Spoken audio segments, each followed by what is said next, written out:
വിശുദ്ധ റമദാനിന്റെ വളരെ എണ്ണപ്പെട്ട ദിവസങ്ങൾ അല്ലെങ്കിൽ മണിക്കൂറുകളാണ് ഇന്ന് നമുക്ക് ബാക്കിയായിട്ടുള്ളത്. അല്ലാഹു തആല അവസാന സമയങ്ങൾ നല്ല നിലയ്ക്ക് പ്രയോജനപ്പെടുത്തുന്നവരിൽ നമ്മെ എല്ലാം ഉൾപ്പെടുത്തുമാറാണ്. പരിശുദ്ധ ഖുർആൻ അത് വളരെ മഹത്തരമായ അത്ഭുതകരമായ ഗ്രന്ഥമാണ്.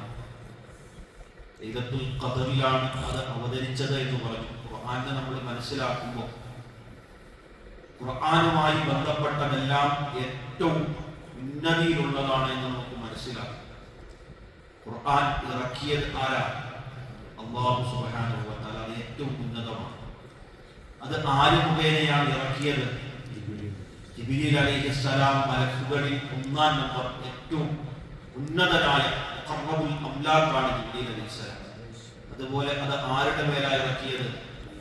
ഹബീബായ റസൂലുള്ളാഹി സ്വല്ലല്ലാഹു അലൈഹി വസല്ലം. അത് അഷ്റഫുൽ ഖൽഖാണ്, ഏറ്റവും മനുഷ്യരിൽ ഉന്നതരാണ്. അതുപോലെ അത് ഏത് മാസത്തിലാണ് ഇറക്കിയത്? റമദാൻ. അത് ഏറ്റവും ഉന്നതമായ മാസമാണ്. അതേത് രാത്രിയിലാണ് ഇറക്കിയത്? ലൈലത്തുൽ ഖദർ. അത് രാത്രികളിൽ ഏറ്റവും പവിത്രമായ രാത്രിയാണ്. അതുപോലെ തന്നെ നമ്മൾ മനസ്സിലാക്കേണ്ടത് ആ ഖുർആൻ അത് ആരുടെയെങ്കിലും ഹൃദയത്തിൽ വന്നാൽ അല്ലെങ്കിൽ അത് പഠിച്ചാൽ ഈ ദുനിയാവിലെ ഏറ്റവും ഉന്നതർ അവരാണെന്ന് ഹബീബായ റസൂലുള്ളാഹി മൻ തഅല്ലമൽ ഖുർആന വഅല്ലമ. ഖുർആൻ പഠിക്കുന്നവരും പഠിപ്പിക്കുന്നവരുമാണ് ഏറ്റവും ഉത്തമർ. അപ്പോൾ ഖുർആനുമായി ബന്ധപ്പെടുന്നതെല്ലാം അത് ഏറ്റവും ഉന്നതമാണ്. അതുകൊണ്ട് ഖുർആനിനെ ആ നിലയ്ക്ക് നമുക്ക് മനസ്സിലാക്കാനും ചേർത്ത് വെക്കാനും കഴിയണം. ഇപ്പൊ ഖുർആനിന്റെ പാരായണ ശാസ്ത്രത്തിൽ വഖഫിനെ സംബന്ധിച്ച് പറഞ്ഞു വന്നപ്പോൾ ഖുർആനിന്റെ ആയത്തുകളുടെ ചർച്ച നമ്മൾ ചെയ്തു.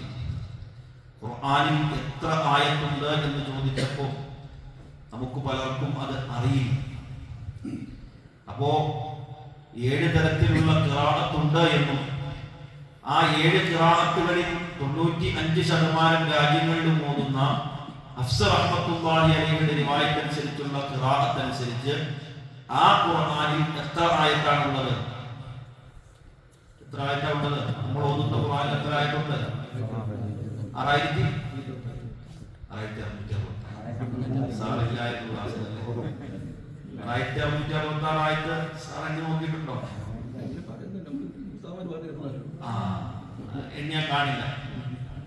6236 ആയത്തെ ഹറമൈൻ ശരീഫിൽ നിന്ന് ഇറങ്ങുന്ന ഇപ്പോഴത്തെ ഖുർആനുകളിൽ നമ്മൾ നോക്കിയാൽ കാണുകയുള്ളൂ. 6236. ഇനി നമുക്ക് സംശയം വരാൻ പാടില്ല. അപ്പോ അതുപോലെ 5% രാജ്യങ്ങളിൽ വർഷ റഹ്മത്തുള്ളാഹിയുടെ ഖിറാഅത്ത് അനുസരിച്ചാണ് ഓതുന്നത്. ആ റിവായത്ത് അനുസരിച്ചുള്ള ഖുർആനിൽ 6214 ആയത്താണുള്ളത് എന്നും പറഞ്ഞു. രണ്ടും തമ്മിൽ 22 ആയത്തുകളുടെ ഡിഫറൻസ് ഉണ്ട്. അതെങ്ങനെയാ വന്നതെന്നും കഴിഞ്ഞ ക്ലാസ്സുകളിൽ നമ്മൾ പറഞ്ഞു. ഇനി അടുത്തൊരു സംശയം. അപ്പൊ 6666 ആയത്ത് എന്ന് നമ്മൾ പണ്ടേതൊന്നും പഠിച്ചു വരുന്നതും കേട്ടുവരുന്നതുമാണ്. അപ്പോൾ അതെങ്ങനെയാണ് ആ ആയത്തുകൾ വരുന്നത് എന്ന് അപ്പോ അത് നമ്മൾ വിശാലമായി മനസ്സിലാക്കണം. ആകെ മൊത്തം അല്ലാഹു ഇറക്കിയിരിക്കുന്ന ആയത്തുകൾ 6666. സംശയം?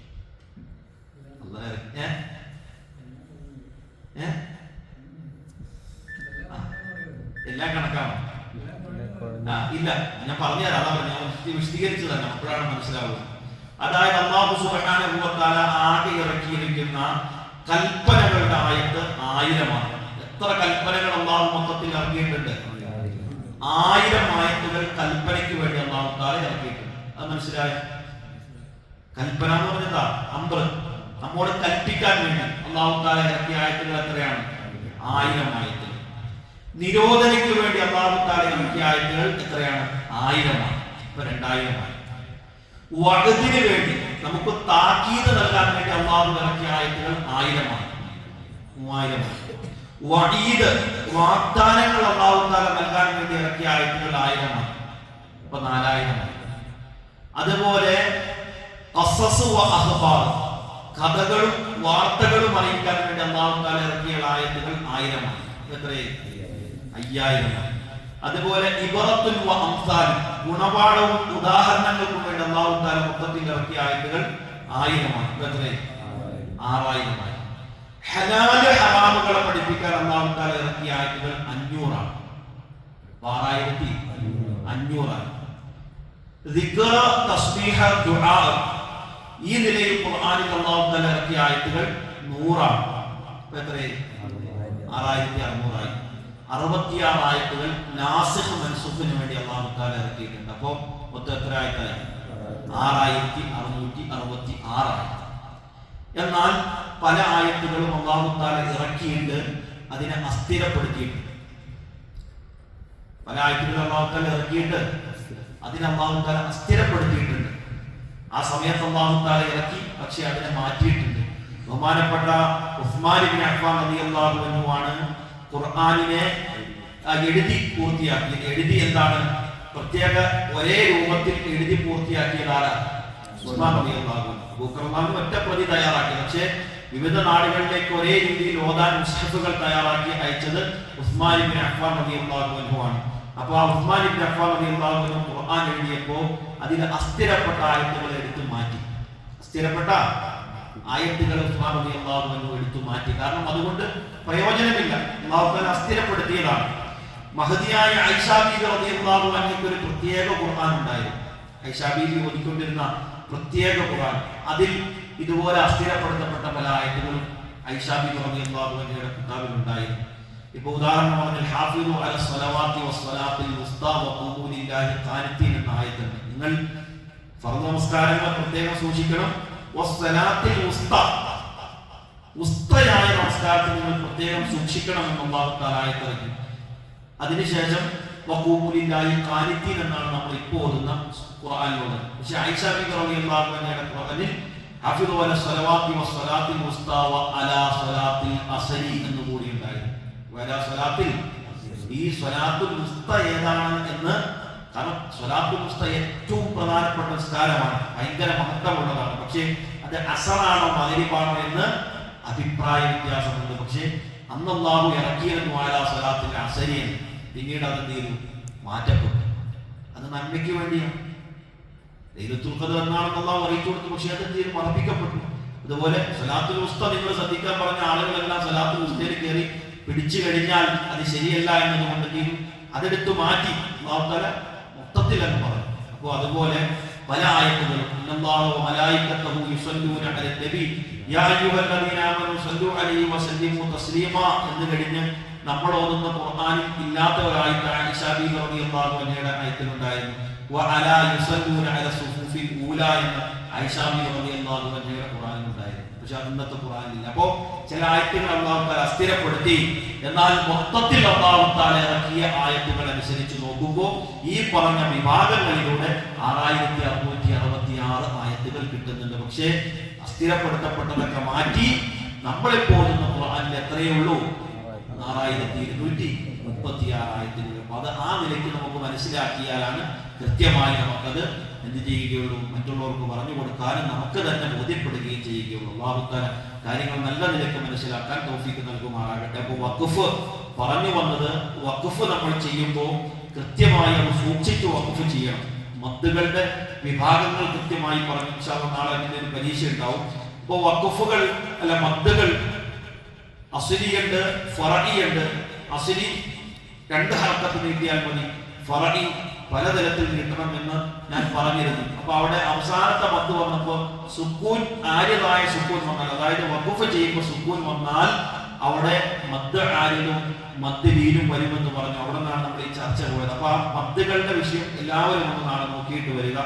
അപ്പൊ അവിടെ വഖഫ് ചെയ്യുമ്പോൾ നമ്മൾ പ്രത്യേകം ശ്രദ്ധിക്കണം. 3 തരത്തിലാണ്. അത് പറഞ്ഞുകൊണ്ട് ഇന്നത്തെ ക്ലാസ് അവസാനിപ്പിക്കാം. 3 തരത്തിലാണ് വഖഫ് ചെയ്യേണ്ടത് പരിശുദ്ധ ഖുർആൻ. എത്ര തരത്തിലാണ്? 3 തരത്തിൽ. നമ്മൾ ഓതുമ്പോൾ പലപ്പോഴും ശ്രദ്ധിക്കാറില്ല. ഖുർആനിൽ വഖഫ് ചെയ്യുമ്പോൾ 3 തരത്തിലാണ് വഖഫ് ചെയ്യേണ്ടത്. ആദ്യമായി നമ്മൾ മനസ്സിലാക്കേണ്ടത് ഫതഹ, കസറ, ലമ്മ. ഇതല്ലേ ഹർക്കത്തുകൾ? ഫതഹ, കസറ, ലമ്മ. ഇതെന്റെ തന്നെ തൻവീനായിട്ട് വരുമ്പോൾ ഫതഹ തൻവീൻ, കസറ തൻവീൻ, ലമ്മ തൻവീൻ. ഇത്രയല്ലേ ഹർക്കത്തുകൾ വരുന്നത്. ഇതിൽ ഫതഹ തൻവീൻ ഒഴിച്ചുള്ള ഏത് ഹർക്കത്തുകൾ ഒരു ആയത്തിന്റെ അവസാനം വന്നാലും അവിടെ സുക്കൂൻ കൊണ്ട് വഖഫ് ചെയ്യണം. ഫതഹ തൻവീൻ ഒഴിച്ചുള്ള ഏത് ഹർക്കത്തുകൾ ഒരു ആയത്തിന്റെ അവസാനം വന്നാലും അവിടെ എന്തുകൊണ്ട് വഖഫ് ചെയ്യണം?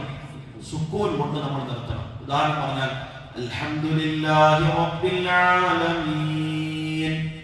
അൽ ആലമീന എന്നാണ്, ഫതഹാണ്. പക്ഷെ നമ്മൾ നിർത്തുമ്പോൾ എങ്ങനെ നിർത്തണം? ആലമീൻ. അർറഹ്മാനിർ റഹീം മാലികി യൗമിദ്ദീൻ. മാലികി യൗമിദ്ദീനി എന്നാണ്. വഖഫ് ചെയ്യുമ്പോൾ സുക്കൂൻ കൊടുത്തു. അപ്പോൾ ഫതഹാകട്ടെ, കസറാകട്ടെ, ലമ്മാകട്ടെ, കസറ തൻവീനാകട്ടെ, ലമ്മ തൻവീനാകട്ടെ, ഫതഹ തൻവീൻ ഒഴിച്ചുള്ള ഏത് ഹർക്കത്ത് വന്നാലും അവിടെ എങ്ങനെ നിർത്തണം? സുക്കൂൻ കൊണ്ട് നിർത്തണം. അതാണ് വഖഫിന്റെ നിബന്ധന. ഇനി അപ്പോൾ ഫതഹ തൻവീൻ വന്നാൽ എങ്ങനെ നിർത്തണം? ഒരു ഫതഹോട് കൂടി അലിഫിനെ വന്നു. ഒരു ഫതഹോട് കൂടി അലിഫിനെ വന്നു. അത് കൃത്യം നമ്മൾ മനസ്സിലാക്കിയത് പ്രാക്ടീസ് ചെയ്യണം. ഉദാഹരണം പറഞ്ഞാൽ വൽആദിയാതി ളബ്ഹൻ. എങ്ങനെയാ അവിടെ? വൽആദിയാതി ളബ്ഹൻ. അങ്ങനെയാണ് ആയത്ത്. സൂറത്തുൽ ആദിയാത്ത് അറിയോ?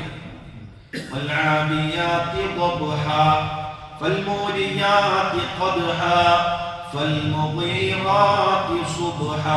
നമ്മൾ അങ്ങനെ ഓതുന്നത് അല്ലേ? എന്നാൽ അവിടെ ഉള്ളത് എങ്ങനെയാണ്? വൽആദിയാതി ളബ്ഹൻ ഫൽമൂരിയാതി ഖദ്ഹൻ ഫൽമുഗീറാതി സുബ്ഹൻ. അങ്ങനെ ഫതഹ തൻവീനാണ് അവിടെ ഉള്ളത്. അപ്പോൾ നിർത്തുമ്പോൾ എങ്ങനെ നിർത്തണം? ഒരു ഫതഹിനോട് കൂടി അലിഫിനെ ഓതണം. രണ്ട് ഫതഹ് കൊടുക്കാൻ പാടില്ല. ഒരു ഫതഹിനോട് കൂടി അലിഫിനെ ഓതണം. വൽആദിയാതി ളബ്ഹ ഫൽമൂരിയാതി ഖദ്ഹ. രണ്ട് രീതി മനസ്സിലായോ? ഒന്ന് സുക്കൂൻ കൊടുത്ത് നിർത്തുക, രണ്ട് ഫതഹിനോട് കൂടി അലിഫിനെ ഓതി നിർത്തുക. ഇനി മൂന്നാമത്തെ ഒരു രൂപം കൂടിയുണ്ട്. മർബൂത്തയായ താവെന്നാണ്. മർബൂത്തയായ തായുണ്ട്, മഫ്തൂഹയായ തായുണ്ട് ഖുർആനിൽ. മർബൂത്തയായ താ എന്ന് പറഞ്ഞാൽ വട്ടത്തിലുള്ള താ. മഫ്തൂഹ എന്ന് പറഞ്ഞാൽ തുറക്കപ്പെട്ട താ. രണ്ട് കുത്തുള്ള ബായിന്റെ മുകളിൽ രണ്ട് കുത്തുള്ളതാണ് മഫ്തൂഹായ താ. മർബൂത്തയായ താ എന്ന് പറഞ്ഞാൽ വട്ടമിട്ടിട്ട് അതിന്റെ മുകളിൽ രണ്ട് കുത്ത്. മനസ്സിലായോ? അങ്ങനെയുള്ള താ വന്നാൽ സുക്കൂനുള്ള ഹ ആക്കി നമ്മൾ വഖഫ് ചെയ്യണം. എന്താക്കി വഖഫ് ചെയ്യണം? സുക്കൂനുള്ള ഹ ആക്കി. അത് പലപ്പോഴും നമ്മൾ ശ്രദ്ധിക്കാറില്ല. ഉദാഹരണം പറഞ്ഞ അൽ ഖാരിഅതു മൽ ഖാരിഅ. അൽ ഖാരിഅതു എന്നാണ്, അവിടെ വട്ടത്തിലുള്ള തായാണ്. മൽ ഖാരിഅതു എന്നാണ്, അവിടെ വട്ടത്തിലുള്ള തായാണ്. അവിടെ എങ്ങനെ വഖഫ് ചെയ്യണം? അൽ ഖാരിഅതു മൽ ഖാരിഅ അൽ ഖാരിഅ മൽ ഖാരിഅ വമാ അദ്റാക മൽ ഖാരിഅ. അങ്ങനെയാണോ? മാതറാക്കുമ്പോൾ കാര്യമാണോ? അതെയോ? ഏതായാലും വട്ടത്തിലുള്ള താ വന്നാൽ എന്താക്കി വഖഫ് ചെയ്യണം? സുക്കൂനുള്ള ഹ ആക്കി മാറ്റി നമ്മൾ വഖഫ് ചെയ്യണം. അതാണ് വഖഫിന്റെ രൂപം. ഇത് കൃത്യമായി നമ്മൾ മനസ്സിലാക്കി വേണം പരിശുദ്ധ ഖുർആൻ ഓതാൻ. അല്ലാഹു സുബ്ഹാനഹു വ തആല നല്ല നിലയ്ക്ക് ഖുർആൻ ഓതുന്നവരിൽ നമ്മെല്ലാം ഉൾപ്പെടുത്തുമാറാകട്ടെ. സുബ്ഹാനല്ലാഹി ബിഹംദിഹി സുബ്ഹാനക്കല്ലാഹു വബിഹംദിക അഷ്ഹദു അല്ലാ ഇലാഹ ഇല്ല അൻത അസ്തഗ്ഫിറുക.